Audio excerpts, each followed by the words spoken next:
Hi, and thank you for tuning in to Yumi Web3. I'd like to share a couple of thoughts about the recent launch of the Humane device. For those of you who do not know, Humane is a little smart device which attaches to your label. So let's first dive into what is it, maybe talk a little bit about the benefits and the form factor, and close with some final thoughts.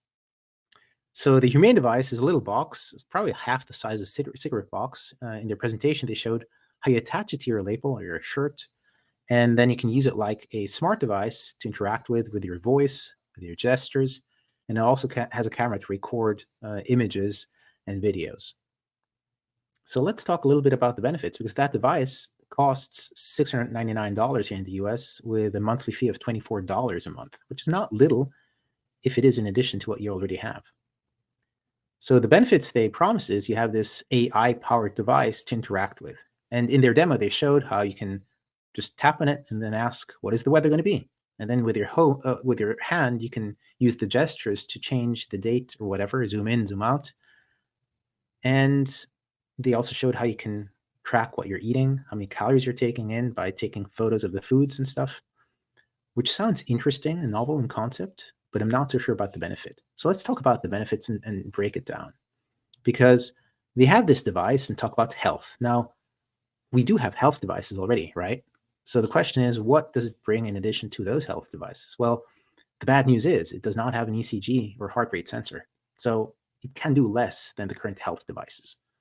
Well, how does it compare with voice and AI? Because what they showed was you can say something and it will play the music, or it will tell you the weather.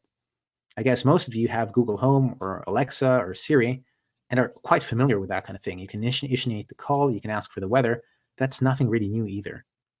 So what remains of the benefits is this device, which has a camera, but then the camera is supposed to be great. But if you look at the latest iPhone 15 Pro Max or the Google 8 Pro, I'm not so sure whether a device which doesn't even have a zoom, does not have a selfie camera, and which sits on your chest can beat any of those. So while I think it is an interesting concept, I do not see how the benefits can outpace what is already there in place today. So let's talk a little bit about the form factor. As mentioned, you clip it onto your shirt or your jacket or whatever it is. Now, what other device does that resemble? And the one which comes to my mind is the one which the police here in the US use, which is the Axon devices, which they use to record everything which is going on. And in many ways, it does something similar to that. But then I was asking myself, who would actually do that? Because in many ways, the companies like Apple and Google have been faced with a similar challenge in the past when they're launching their new devices. Think Google Glass. Google wanted to launch a very capable sensor, which has so many things integrated, and they opted for a form factor, which was glasses. It has not much to do with glasses, actually, but it was just a smart device, which they chose to make in the design of glasses, because that's a familiar thing to us humans, because many of us wear shades in the summer or have eye correction glasses. So that was a logical choice.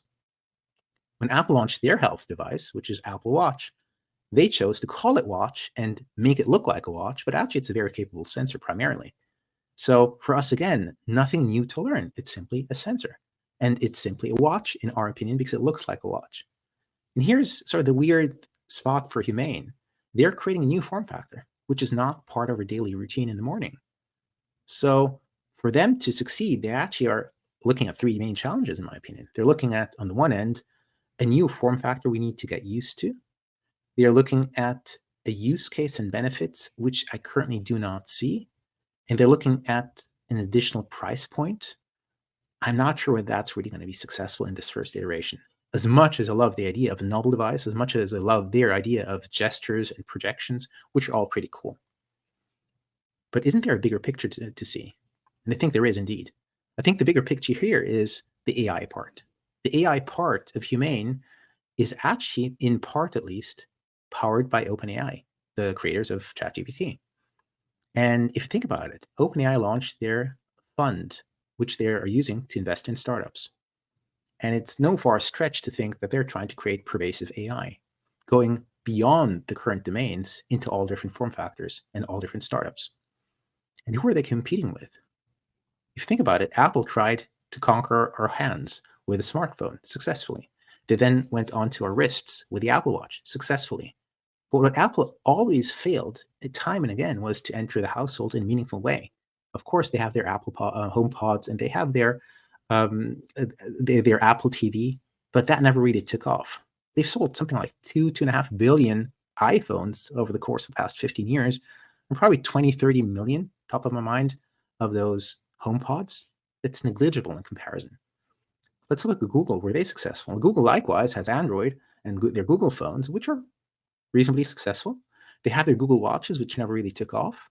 They have Google Home, which is a bit more successful than Apple, I would guess. And they have with Nest an integration in the smart homes. Both of them also try to enter the car industry. And you have Apple CarPlay, and you have Google Android Auto, which are sort of successful, but they don't have a deep or meaningful integration into the car ecosystem. Essentially, you're playing your music list and making calls from a car. That's not really integrating and capturing the car telemetrics or the car data, which is really valuable. So in many ways, they actually have not succeeded in the homes in a meaningful way, and they have not succeeded in the car industry in a deep fashion. And I think that's where OpenAI is going to be different. I think OpenAI is using their super fund or their AI fund, which currently has just about $100 million in it, to fund startups to create this pervasive AI, similar to a ecosystem or a operating system which interconnects data from sensors and AI in a seamless fashion. I think that's the true story behind it. So whether Humane is successful or not, I do truly wish them a lot of success, because I think it's exciting to see someone experiment with new UX. But I think the true winner of this story will be OpenAI. Think about it. And please like this if you did, and please leave me a comment if you have any questions or comments. Looking forward to hearing from you. Have a great day.